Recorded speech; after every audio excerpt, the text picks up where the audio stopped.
ভাবতে পারেন কলকাতার মাঝখানেই চলছে এমন এক বাজার যেখানে মানুষ বিক্রি হয় আর দাম দেওয়া হয় প্লাস্টিক নোটে। হ্যাঁ, ইডির সাম্প্রতিক অভিযানে উদ্ধার হয়েছে 1 কোটি টাকারও বেশি নগদ অর্থ, 2টি বিলাসবহুল গাড়ি, একটা ল্যান্ড রোভার ডিফেন্ডার, একটা জ্যাগুয়ার। কিন্তু এগুলো শুধু আইসবার্গের ওপরের অংশ। গত কয়েক মাস ধরে চলছিল তদন্ত বিধাননগর, কলকাতা আর শিলিগুড়ির অন্তত 8টি জায়গায়।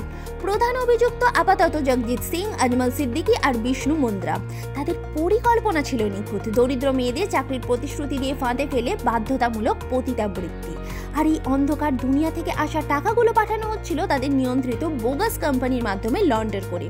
তবে সবচেয়ে ভয়াবহ দিক হলো এই চক্রের ভেতরে ছিল এক গোপন মুদ্রা, প্লাস্টিক নোট, এক ধরনের প্লাস্টিক টোকেন যা দিয়ে বাড়ির ভিতরে পাচারের টাকা চলত। এখন মামলা চলছে পিএমএলএ 2002, আইটিপিএ 1986, আর্মস অ্যাক্ট আর আইপিসির বিভিন্ন ধারায়। কিন্তু প্রশ্ন হলো, এই চক্র কি শুধু রাজ্যেই নাকি আন্তর্জাতিক লিঙ্কও আছে এর সাথে?